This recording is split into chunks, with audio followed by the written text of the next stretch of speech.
The sledgehammer came down again and again, shattering the sleek frame of my titanium wheelchair. I lay helpless on the sidewalk, my heart pounding in disbelief as my only means of mobility was reduced to twisted metal. The woman wielding the hammer, Valerie Harmon, the HOA president, was livid, her face twisted in rage. When the police arrived, one officer's words cut through the chaos like a knife. "Ma'am, do you know who this is?" "That's federal Judge Robert Caldwell, the man who wrote our country's disability housing laws."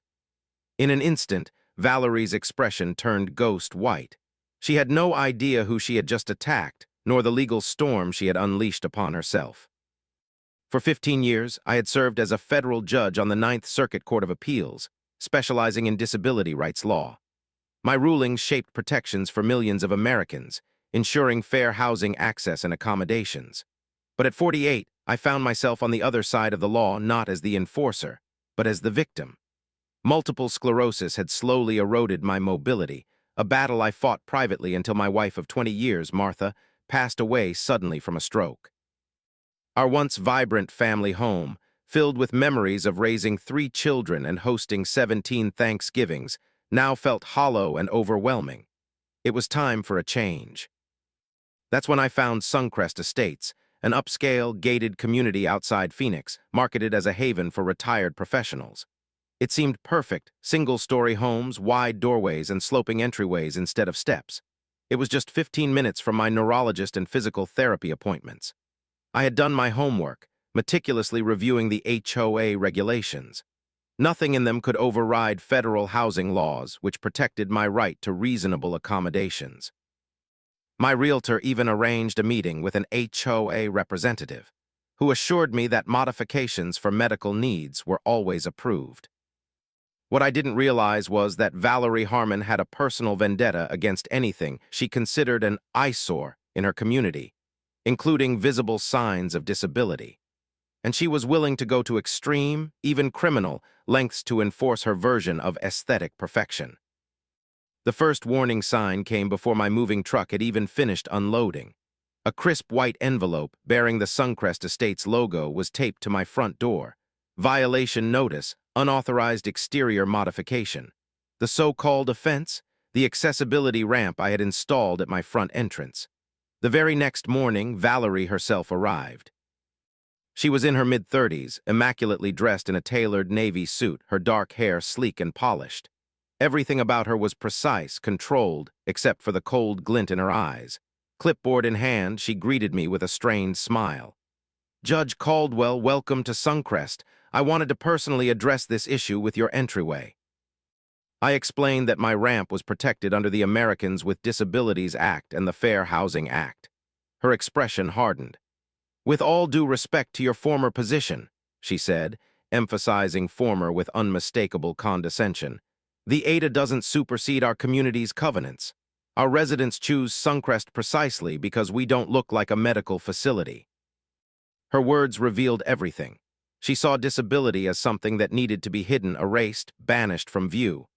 Rather than argue, I formally requested an accommodation hearing as outlined in their own bylaws. "Of course," she said with a dismissive wave, "though I should warn you the board rarely grants exceptions. Precedents are dangerous things, as I'm sure you understand." That afternoon, as I collected my mail, I noticed her snapping photos of my specialized van, equipped with a wheelchair lift. By sunset, another violation notice had appeared. "Commercial vehicles prohibited in driveways." The message was clear. This wasn't about rules, it was about pushing me out. And she had no idea who she was dealing with. The harassment escalated faster than I could have imagined. My request for a formal accommodation hearing was postponed 3 times over 8 weeks, each time with vague excuses from the HOA board. Meanwhile, the violation notices kept appearing like clockwork. Every detail of my home and lifestyle became a target. My garden beds, unapproved landscaping, $75 daily fine. The bird feeder outside my window, wildlife attraction nuisance, $50 daily fine. The blue trim on my house, unapproved color scheme, $100 daily fine. The solar path lights I installed for safety, non-standard exterior lighting, $50 daily fine. The most absurd violation came when I installed automated blinds in my home, a necessity given my limited arm mobility. Within 3 hours, a notice was taped to my door claiming they were unapproved window treatments. It became clear I was under surveillance. They weren't just enforcing the rules. They were watching me, waiting for any excuse to penalize me. Over time, the fines piled up, reaching over $6,400. The HOA's letters became more aggressive, warning of property liens and legal action if I failed to comply.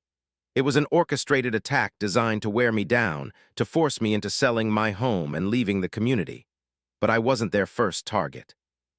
One afternoon, as I collected my mail, my elderly neighbor, Claire Wilson, waved me over. At 82, she moved slowly, her arthritic hands trembling as she poured us coffee in her kitchen.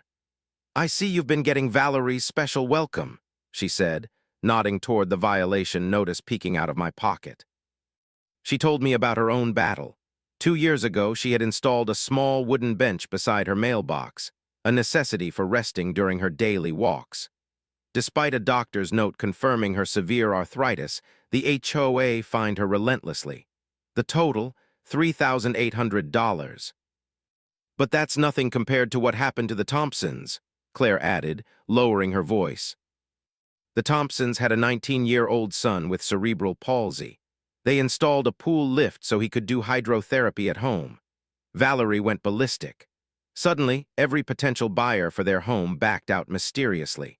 They were forced to sell at $85,000 below market value to Valerie's own sister-in-law.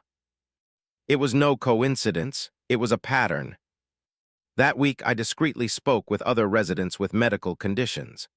Michael Santos, a 68-year-old Vietnam veteran with PTSD and hearing loss, faced constant harassment over his service dog.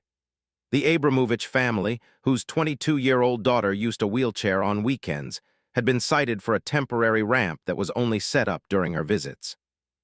Michael's voice was bitter when he told me. "She said to my face that emotional disabilities aren't real, that my service dog is just a pet with fancy paperwork." A horrifying truth became clear. Suncrest Estates wasn't just enforcing rules, they were systematically forcing out disabled residents. Rather than immediately escalating the situation legally, I attempted to resolve it professionally. I called my former law clerk, Sandra Chan, now a prominent civil rights attorney, and we arranged a formal meeting with the HOA board and their legal counsel. The meeting was scheduled at the community center, but in a second-floor room. When I arrived, I discovered that, despite the building having a perfectly functional elevator, it was suddenly out of order. 2 kind neighbors helped carry me up the stairs. But when I entered the room, Valerie's smug expression made it clear. This was an intentional humiliation tactic. She sat at the head of the table, flanked by 4 board members who looked uncomfortable. "We appreciate you bringing your concerns to us before taking more adversarial measures," she said smoothly. Sandra presented a comprehensive legal brief outlining the HOA's violations of the Fair Housing Act and the Americans with Disabilities Act. "These minor modifications don't impact property values," I explained calmly. "In fact, communities that embrace universal design often see increased value as they appeal to aging homeowners." The HOA's lawyer, a young, nervous man named Preston, started offering compromises. Maybe the ramp could be painted to match my house. Maybe my garden beds could be reduced in height, but Valerie cut him off abruptly. "We have senior legal counsel on retainer who disagrees entirely with your interpretation," she declared. "Suncrest has successfully defended its standards for 15 years. We don't intend to start making exceptions now." Sandra reminded her that my judicial background in disability law made me an expert in this exact field. Valerie's response was chilling. "Former occupations are irrelevant here, Mr. Caldwell. Everyone follows the same rules, or they should find a more accommodating community." She deliberately called me Mr. instead of Judge. She deliberately emphasized accommodating. I left the meeting knowing exactly what I was dealing with. This wasn't just discrimination. This was a coordinated effort to drive out anyone who didn't fit Valerie's twisted vision of the perfect neighborhood. and I was about to turn the tables on her. Determined to expose Valerie's actions, I began gathering evidence. I knew from my experience on the bench that cases like this were often won on documentation. My judicial background had taught me to be meticulous, and now it was time to apply that same level of detail to my fight against the HOA. I installed security cameras around my property to capture any further violations or harassment. Every interaction, every notice, every moment of intimidation, it all had to be recorded. I kept detailed logs of every letter I received, every violation cited, and every conversation I had with the HOA or their representatives. As the weeks passed, I found that I wasn't alone in my suffering. I quietly spoke with other residents who had visible disabilities or medical needs. The more I learned, the more disgusted I became. One neighbor, Michael Santos, a 68-year-old Vietnam veteran with PTSD, told me how he had been harassed over his service dog. Despite the dog being legally certified, he was constantly threatened with fines.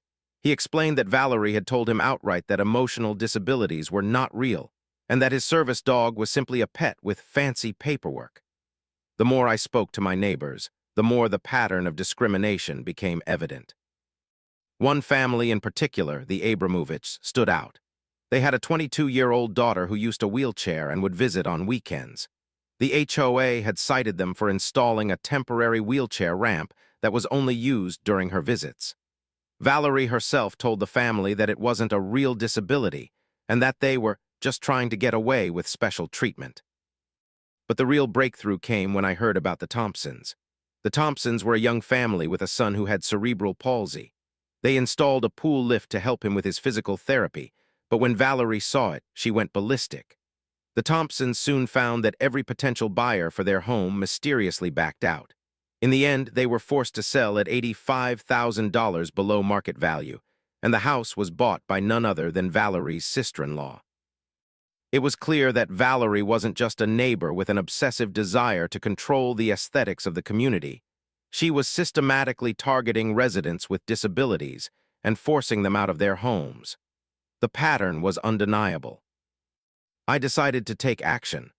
Armed with my legal expertise and mounting evidence, I reached out to my former law clerk, Sandra Chan, who had become a respected civil rights attorney. Sandra immediately understood the gravity of the situation and began preparing a comprehensive legal strategy. We contacted the HOA's lawyer and requested a formal mediation session, but the HOA had no intention of resolving the matter amicably. The meeting was scheduled at the community center on the second floor, a location I knew would present difficulties for me. Despite the building having a perfectly functioning elevator, it was suddenly out of order the day of our meeting. Two kind neighbors helped carry me up the stairs, but when I entered the room, Valerie's smug expression told me everything I needed to know. This was a deliberate act of humiliation. She wanted to show me who was in charge.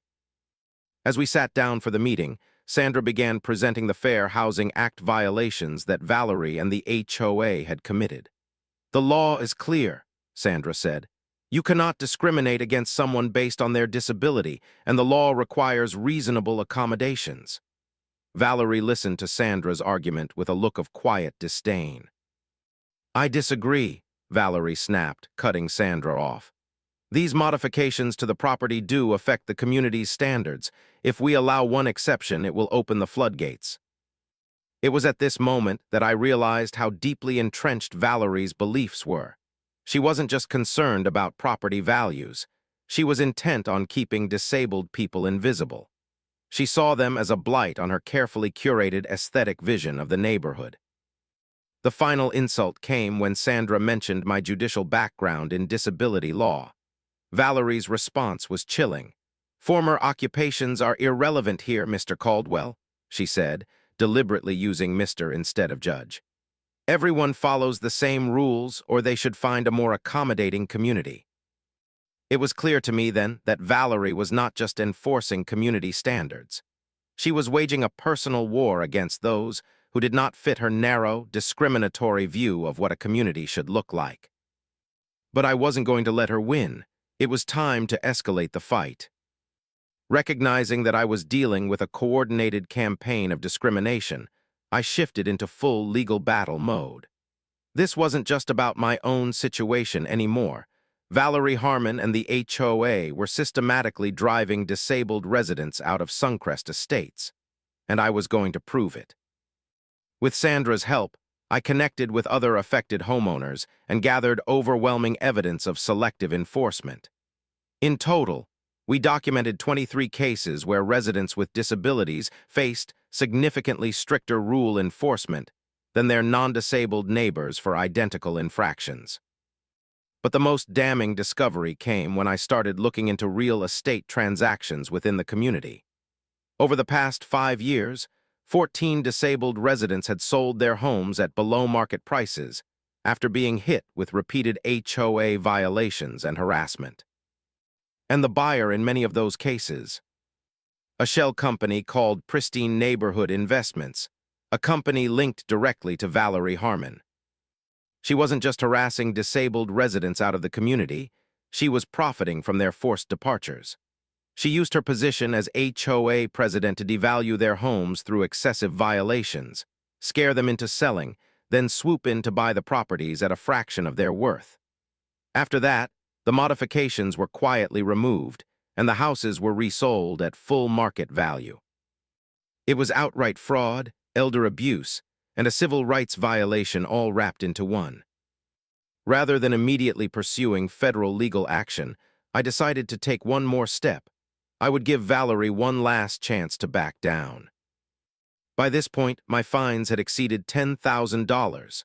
My security cameras had recorded HOA staff trespassing onto my property multiple times. And yet, I continued my routine as if I wasn't actively preparing to bring the full weight of the law down on Valerie's head. But she wasn't done tormenting me. 7 months into my ongoing battle with the HOA, my neurologist prescribed hydrotherapy for my worsening muscle spasms, a common MS complication, worsened by stress. I purchased a portable therapeutic whirlpool for my enclosed backyard patio, completely invisible from the street or neighboring homes. 3 days later, as I was soaking in the warm water, my security system alerted me to multiple people entering my backyard. I turned to see Valerie Harmon leading 2 uniformed maintenance workers onto my patio. One of them carried a toolbox. The other looked distinctly uncomfortable. I quickly transferred into my wheelchair, a slow process that took nearly 2 minutes. As I rolled outside, I positioned myself between them and the whirlpool. "You're trespassing on private property," I stated firmly. "Leave immediately." Valerie thrust a piece of paper toward me. "Emergency abatement notice. Your unauthorized hot tub violates 3 separate covenants and poses a health hazard. We're removing it now." I held up my doctor's prescription, proof that this was a medical necessity. "This is prescribed medical equipment," I said, my voice controlled but firm. "Regardless, you have no legal right to enter my property without a court order." Valerie's smirk faltered for a moment. Then, in an act that sealed her fate forever, she snatched the medical documentation from my hand and tore it in half. "I am the authorization," she screamed. "Do your jobs or find new ones." The 2 maintenance workers exchanged nervous glances. "Miss Harmon, this doesn't seem right," the older worker muttered. "This looks like medical equipment." Valerie stormed off to the worker's truck, returning moments later with a heavy sledgehammer. "Fine, I'll do it myself." She marched toward the whirlpool, raising the hammer above her head. I rolled forward, positioning my wheelchair between her and the equipment. "Valerie, stop. This is criminal trespassing and destruction of medical equipment. Think about what you're doing." Her face contorted with rage. "HOA rules," she screamed, and with that she brought the sledgehammer down on my wheelchair. The impact buckled the right wheel instantly. I tried to maneuver away, but my damaged wheel caused my chair to tip. I fell sideways onto the concrete sidewalk, landing hard on my hip. The pain was immediate and blinding. But Valerie wasn't finished. With manic fury, She raised the sledgehammer again and swung it directly into the control panel of my wheelchair. Sparks flew. The electronics that gave me independence were destroyed in an instant. "No EYESORES in MY neighborhood," she shrieked. "This is what happens when you challenge the HOA." Several neighbors had gathered to watch in horror. One was recording the incident on his phone. The maintenance workers froze, their faces pale. The older one had already dialed 911. My phone, which had fallen from my pocket, was also recording everything. From my helpless position on the ground, I watched as Valerie continued her rampage, swinging the hammer again and again, reducing my $30,000 custom-built wheelchair to shattered, useless scrap. Her voice rang out, every word damning herself further. "These people and their special equipment. This is what happens when you cross the HOA. DISABLITIS belong in nursing homes, not in SUNCREST." By the time the police arrived, she was still swinging. As the paramedics stabilized my injuries, an officer, Officer Rivera, approached me. His expression shifted the moment he saw my ID. "Wait, are you Judge Robert Caldwell, from the Ninth Circuit Court of Appeals?" Despite the pain, I nodded. He immediately walked over to his partner, who was questioning Valerie. After a brief exchange, the other officer's demeanor shifted dramatically. He turned to Valerie. "Ma'am, turn around and place your hands behind your back." Valerie's smirk vanished. "This is absurd," she protested. "I was enforcing HOA rules. Who does he think he is?" Officer Rivera spoke loudly enough for all the neighbors to hear. "That man, ma'am, is Judge Robert Caldwell, the man who literally wrote the legal precedent for disability housing discrimination cases in America." Valerie's face drained of color. I had no idea," she stammered. The officer shook his head. "So you admit you would have treated him differently if you knew who he was?" He let the question hang in the air before continuing. "That just makes your intent even clearer. This isn't about who he is, it's about what you did, and what you did appears to constitute a federal hate crime." As the handcuffs clicked around her wrists, I knew Valerie Harmon had finally lost the war she had started. But this was only the beginning of what was about to happen next. The chaos of that day played out like a surreal nightmare. Valerie Harmon, the self-proclaimed gatekeeper of Suncrest Estates, was now sitting in the back of a police cruiser, her face frozen in disbelief as the weight of her actions came crashing down on her. The neighbors, many of whom had suffered in silence under her iron rule, watched in stunned silence. Some whispered to one another. Others stood with their phones out, recording the moment she was taken away in handcuffs. Meanwhile, I lay on the gurney as paramedics stabilized my hip, the pain sharp and unrelenting. As they prepared to load me into the ambulance, Officer Rivera returned. "Judge Caldwell, I want you to know we're treating this as more than just an assault case," he said. "With the evidence we've gathered, your recordings, the witness statements, and the security footage, this is looking like a federal hate crime." Hate crime? I had spent my career ensuring the law protected vulnerable citizens. Now, I was the victim of the very discrimination I had fought against for decades. I nodded, my mind already moving ahead to the next steps. As I was transported to the hospital, the news spread like wildfire. By the time I was wheeled into the emergency room, I had already received dozens of messages, from legal colleagues, former clerks, and even journalists. But there were 3 calls I needed to make. Call 1, Sandra Chan. I wasted no time. As soon as my pain was being managed and doctors confirmed I had a fractured hip, which would require surgery, I called Sandra Chan, my former law clerk turned civil rights attorney. "Sandra, we need an emergency injunction against the HOA, effective immediately," I said. "Already on it," she replied without hesitation. "And I'm also filing federal civil rights claims. We have them dead to rights on ADA and fair housing violations, plus disability-based harassment." She was right. We had more than enough evidence to dismantle Suncrest's discriminatory policies once and for all. Call 2, U.S. Attorney James Martinez. Next, I called James Martinez, the U.S. Attorney for Arizona and my former law clerk from 1998.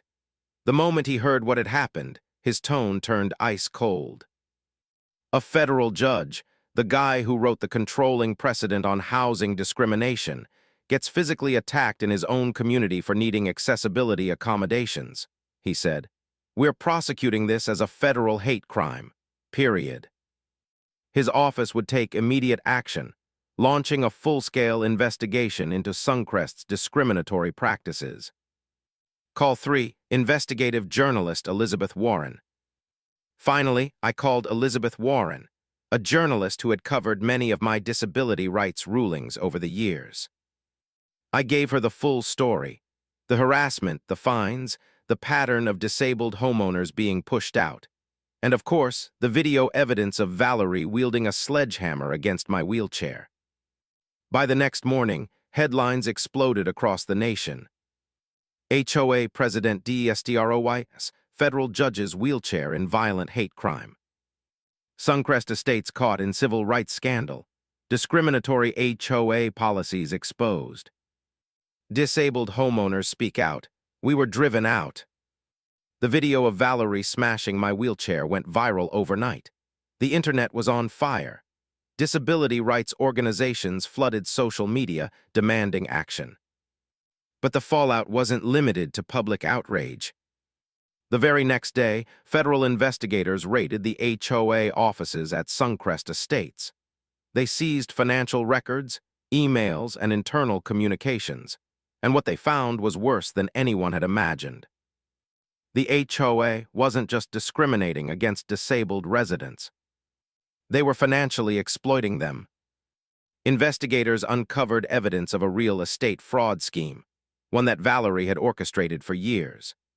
Through her shell company, Pristine Neighborhood Investments, she had systematically harassed disabled homeowners, fined them into submission, then forced them to sell their homes below market value, only for her company to buy them, remove all accessibility features, and resell them for massive profits.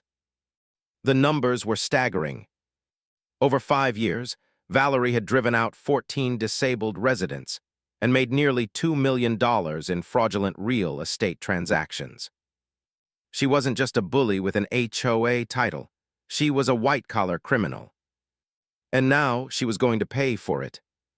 The community turns against Valerie. While I recovered in the hospital, something incredible happened back at Suncrest Estates. The residents, many of whom had feared Valerie's wrath, rose up against her. Michael Santos, the Vietnam veteran who had been harassed over his service dog, led an emergency petition to remove the entire HOA board. Over 75% of homeowners signed it within 48 hours. By the time I was released from the hospital, Valerie was officially removed from her position as HOA president. But that wasn't enough. Sandra, alongside the Arizona Attorney General's office, filed a class-action lawsuit on behalf of every disabled homeowner who had been wrongfully fined, harassed, or forced to sell their homes. The lawsuit demanded millions in damages, not just from Valerie, but from the HOA itself. Meanwhile, federal prosecutors charged Valerie with multiple felonies: federal hate crime charges, real estate fraud and wire fraud, civil rights violations under the Fair Housing Act, financial exploitation of vulnerable individuals. Her bond was denied. She was deemed a flight risk. Valerie Harmon had gone from HOA dictator to federal prisoner in less than a week. And it wasn't just Suncrest Estates that felt the impact. HOAs across the country suddenly faced intense scrutiny. Disability rights organizations reported a 300% increase in housing discrimination complaints. Lawmakers in multiple states began drafting new HOA oversight laws. I had spent my career shaping disability rights from the courtroom. Now, because of what happened to me, the issue was on the national stage. But my fight wasn't over yet. Because in just a few months, I would come face to face with Valerie Harmon again, in a federal courtroom. As my hip healed, My hospital room became an unexpected hub of activity. The fallout from Valerie's actions had exploded nationwide, and now lawmakers, activists, and former residents of Suncrest Estates were all reaching out. One afternoon, Claire Wilson, my elderly neighbor who had been harassed over her mailbox bench, visited me in the hospital. Her eyes were filled with emotion as she handed me a petition signed by 78 Suncrest residents. "We want her gone for good," she said, "and we want this community to change." That petition was the first step toward dismantling the toxic HOA culture that Valerie had created.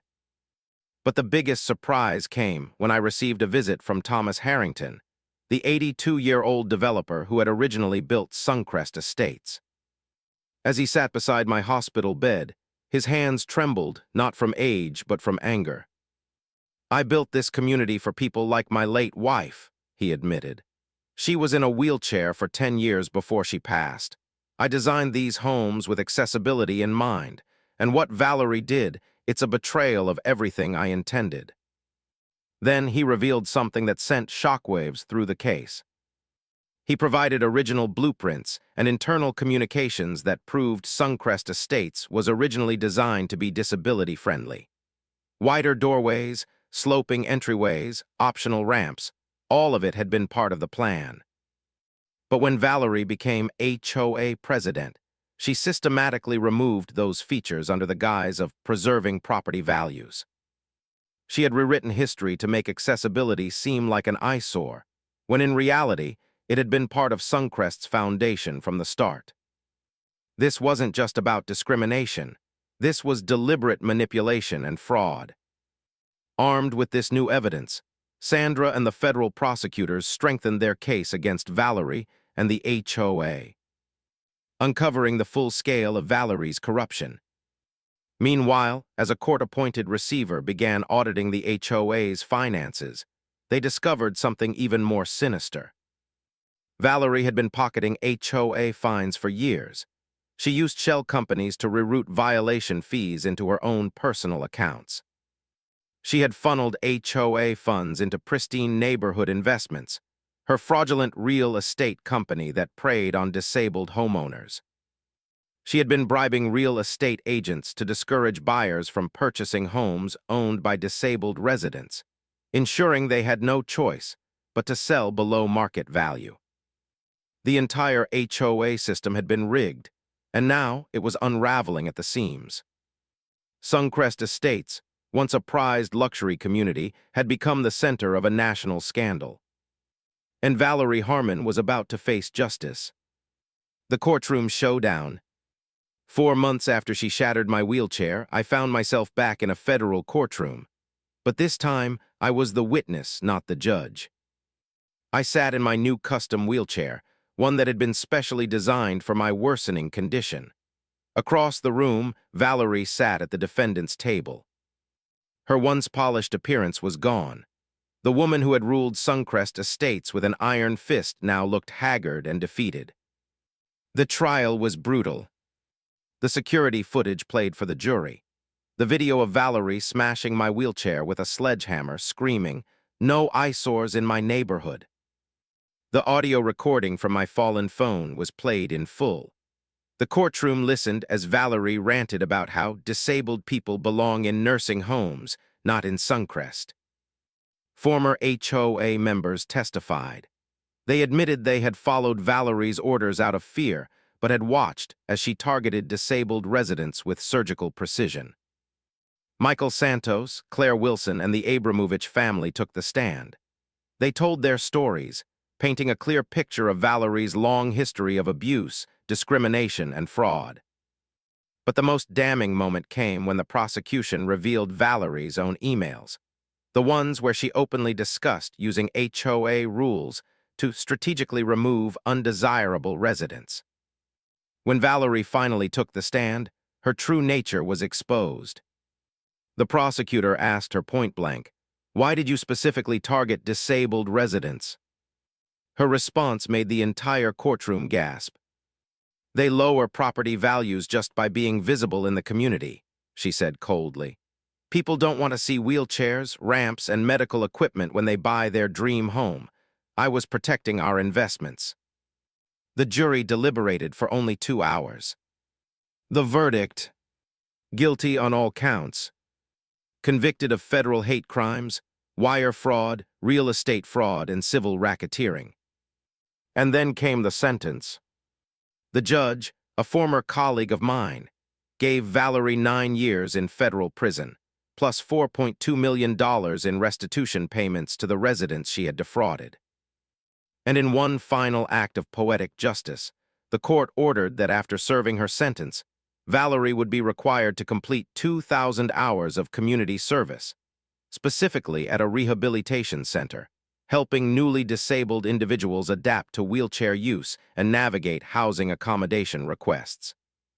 Justice had been served, but my fight wasn't over yet, because what started as one HOA's discrimination had now sparked a nationwide movement. The moment Valerie Harmon was led out of the courtroom in handcuffs, a wave of relief washed over me, but I knew this was just the beginning of real change.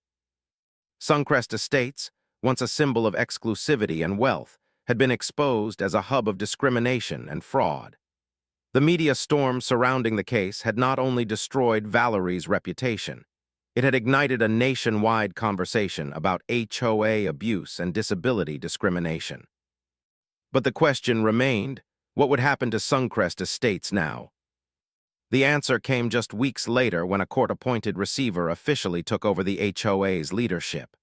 The residents, finally free from Valerie's tyranny, elected a new board, one committed to inclusivity and fairness. At the first community-wide meeting, Michael Santos, the Vietnam veteran with PTSD, was elected the new HOA president. "I know firsthand what it's like to be treated as an outsider in your own home," he said.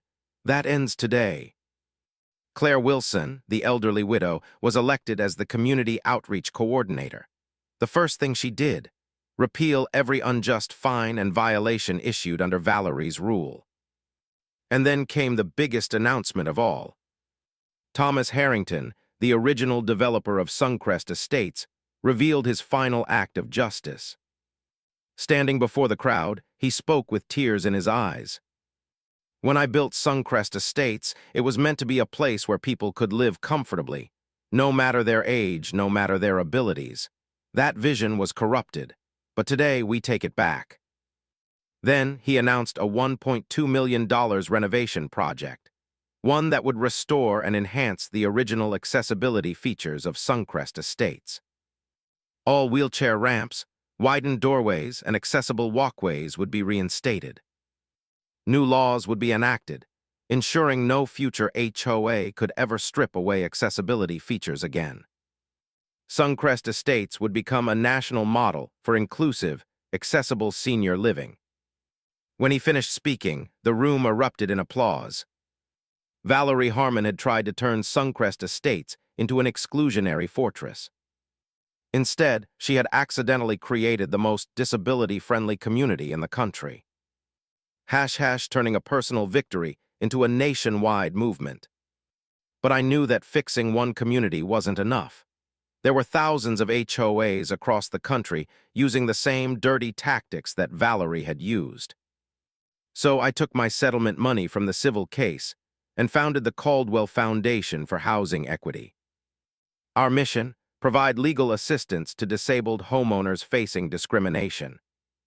Our goal: expose unjust HOA practices and challenge illegal housing restrictions in court. Our impact: in the first 6 months, we helped over 300 families nationwide fight back against HOA abuse and housing discrimination. The media dubbed the entire scandal the Caldwell incident, and suddenly politicians were paying attention. Within a year, Arizona passed the Housing Equality and Accessibility Rights Act, a new law establishing the strongest protections for disabled homeowners in the country.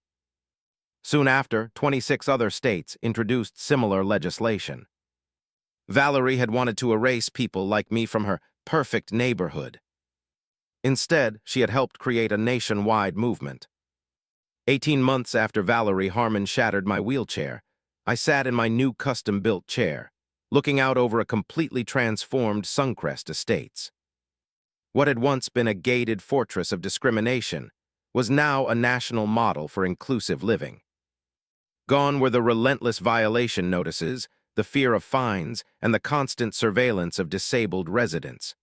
In their place were wider sidewalks, accessible homes, and a community that welcomed everyone, not just the people Valerie deemed acceptable. And the most incredible part: property values had increased by 12% since implementing universal design principles. Valerie had been wrong all along. Accessibility didn't lower property values, it raised them. Her crusade to preserve Suncrest's aesthetic had been nothing more than thinly veiled prejudice, and it had cost her everything. Valerie's new reality. Meanwhile, Valerie Harmon was serving her 9-year federal sentence. She had lost her home, her wealth, and her once feared power. But the final justice came in the form of her court-mandated community service.